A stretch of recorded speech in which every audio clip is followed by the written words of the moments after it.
Texting and dating can cause a shit ton of anxiety, and oftentimes on the internet, all we keep hearing is, if a guy doesn't text you every day, drop him. If somebody's really into you, they're going to text you every morning. If you don't get a good morning text every single day, then this person's not into you. But it's a really great example of what black and white thinking is. And truth be told, that's why I have my partner sitting next to me, because had I listened to that clickbait, I would never actually be with my partner. Hi, I'm your partner. Yes.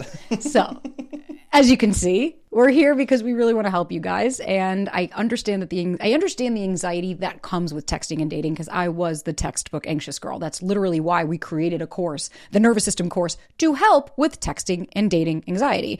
Because what ends up happening is your nervous system is looking at this saying, I'm not safe. I'm not safe if I don't have them. They have to contact me. And more often than not, 99.999% of the time when you're dealing with the anxiety with texting, it's never really about what you're getting from that person in the means of like, what's a good morning doing for your relationship? It's usually a core belief or a narrative, or I knew they didn't like me. They must be, finding somebody else. They're over me. It's usually about what that means about you more than it is about the text. Yeah. And just a reaffirmation of the progress that you're feeling within a relationship and wanting that confirmation. And I'm curious, like, your experience, obviously, like, prior to us meeting, because when we first met, I was really working on my shit. I was really like, I had a guy right before I met him that texted me every single day. We had cute little nicknames in each other over our phone and a little inside joke. And we spoke all the time and we were hanging out. Yeah. And he was super emotionally unavailable. He was the classic avoidant personality disorder that, like, he was a great human, but just like could not even fathom depth. And so when we met, I'd love for you to share the boundary that you set. But when we met, we were not big texters. We hooked up on the first date. I left going, I'm never going to see this guy again. And he reached out the next day to ask me out again. And you were not a big texter every day. You did not text me every day. But when I did talk to you about it, what was the boundary that you set with me? Yeah, I think that was probably 10 dates in. Yeah. You had sent me a text during the workday. And it said something like, I like how things are progressing. Do you think that we could text more in between dates? And I came back with a firm no. I had articulated that I work in tech. I stare at a screen for 9 hours a day. The last thing that I want to be doing once I'm off is just tethered to my phone and having that expectation be set. And so I did that while also setting an appropriate expectation, or not an appropriate expectation, but also trying to meet you halfway as well and still show effort and interest. And I said, but I'd be happy to do phone calls and FaceTimes in the meantime so that we actually have body language and can get to know one another without just the assumption of what the other person is saying, which is what text does, because text has no tone. Text has no tone. All right. And how many times he and I will sitting there and we're getting emails of like, well, this guy doesn't text me every day. They must not like me. And it's like his eyes roll and so do mine. Oh, yeah. And even I was just listening to a podcast where the guy said, well, if you really liked the guy, then you'd be happy he's texting this much, which is actually really disrespectful to people who don't resonate with texting and digital and always having some kind of dysregulation or dopamine hit on their phone. Correct. There's just this expectation of immediacy that is in the dating landscape nowadays that I think is incredibly detrimental to our mental health. 100%. Because at the end of the day, what we have to look at is one, like I hear this every day of like, well, I would, if I like somebody, I'm going to text them all the time. And it's like your lived experience isn't everybody else's. And for me, if I like somebody, maybe I act differently towards them than other people would. And it's not me to project onto them and say, well, here's how I would fill in the blanks and I would handle it. You're not showing up in the same way. The reason I bring this up isn't to say that you should never communicate with your partner or text them. No. But it's about giving people the opportunity to show up for you in a different way that may resonate better and have a beautiful and healthy foundation set up for a relationship versus looking and wondering, why didn't they text me this morning? Where's the text? But they didn't put a period here. I had a dude text me every morning at 6 a.m. when I'd wake up. I had the text because he lived in Florida, so he was ahead of time. Every morning I woke up to my text, and this motherfucker never had any intentions for a real relationship. I never saw him again after the first or second. I think we had 2 dates. He texted me every day for a month and never actually showed up. And then, of course, when I called him out and said, hey, you just text me every morning. What are we doing? He goes, oh, sorry if I gave you the wrong impression that I wanted anything more. I'm just realizing now that maybe I don't. Homeboy's still single.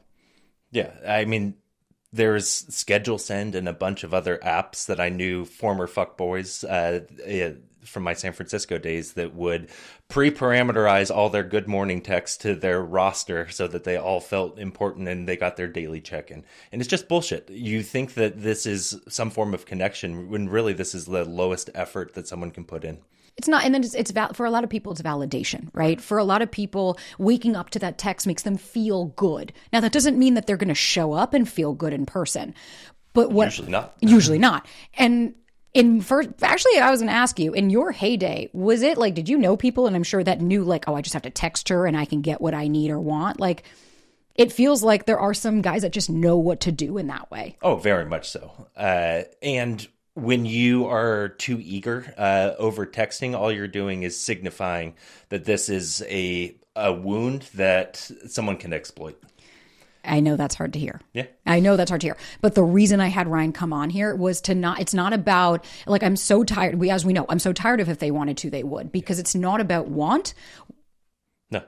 It's about text doesn't work for everyone, and you can't assume that some person's mode of communication is going to work for other people. Just because it works for you doesn't mean that everyone is going to resonate with that. I'm a classic example that I learned pretty early on in my dating experience that I'm creating this dopamine loop, and this is something that I'm going to opt out of.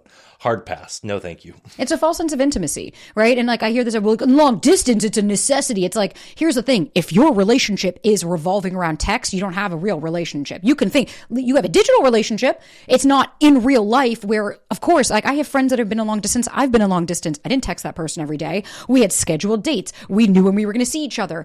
What I want you guys to look at is how else is this person showing up for you? Are they calling you? Are they FaceTiming you? Are they making consistent plans? Are you having conversations of depth? Are they showing up in different ways? Are they, how else is this person trying to let you know that they like you besides the texting? And if your response is, well, I can't sit still and it's uncomfortable and I need my text and otherwise I freak out, it's like, then it's not about the other person. No, because never was. Never was. I was going to say, let me guess, this is a pattern that when you're dating someone and they don't text you, you get dysregulated because it's okay. You're a fucking human. It's not about shame or blame, but it's about accountability. That if this is a pattern I exhibit, then I need to learn, where did I learn that from? What is my discomfort and what's coming up for me so that I can show up better for myself and then meet people that have a different way of being. Because if I listen to the clickbait and I listen to this bullshit, I would never have the partner that I have today. Yes. Okay, let me ask you this, right? Kind of end it here. You mentioned earlier that like it's a wound that people can activate, right? Mm-hmm. I would all but guarantee, how many women ended it with you because you wouldn't text them every day? Whew. I mean, like 10 come to mind immediately, but it's probably more, north of 20. I don't know. And they'll ask you, did you like these women? Some of them, I'm sure. Yeah, I liked at least the parts that I had learned about, but there was just a expectation that it went from 0 to 100 and that they got to fill every moment of my day with these little inane texts that just, they don't progress anything. And it's just the constant chatter. And that's not something I'm interested in. Especially when there's no through line. Like, hey, Right. How's your day? What's up? How are you? What are you up to? It's like, first of all, I don't need to give you an account of how my day is. Yep. I'm living my life. Like, you're not my caregiver. Like, I don't need to be beholden. And we all have our phone in our hands. It takes 10 seconds to send a text. No. Well, I mean, it does. It takes some of us longer because we put thought and effort into it and then send you a novel back when you actually get a text back from me. But just because I have my phone in my hands doesn't mean that you're owed my time, energy, or attention. I have other things going on in my life, and I'll get back to you when I goddamn well please. And now here's the thing. There is a difference. Like, he didn't go 12, 15 hours between every response. It's like, There's a difference between the low effort bullshit where, let me guess, they're putting 12 to 15 hours. They're also not asking you to hang out. They're not making consistent plans. They text you when they want to hang out, but then they stand you up or they're white. We always had our next date planned. Always. The difference being here, it's never just one text. Mm-hmm. It's never just, hey, good morning. Hope you have a great day. Because then I get, well, they only text me good morning. Like, what the fuck? Why didn't I hear from them? That's what I mean by it's not about the text. It's not about the fact that this person's not texting you. It's about the narrative that you are creating because they didn't text you or respond in the time that you deem would be appropriate. Hello, hypervigilance. Precisely. So guys, just don't forget that. Remember that I want you to look comprehensively.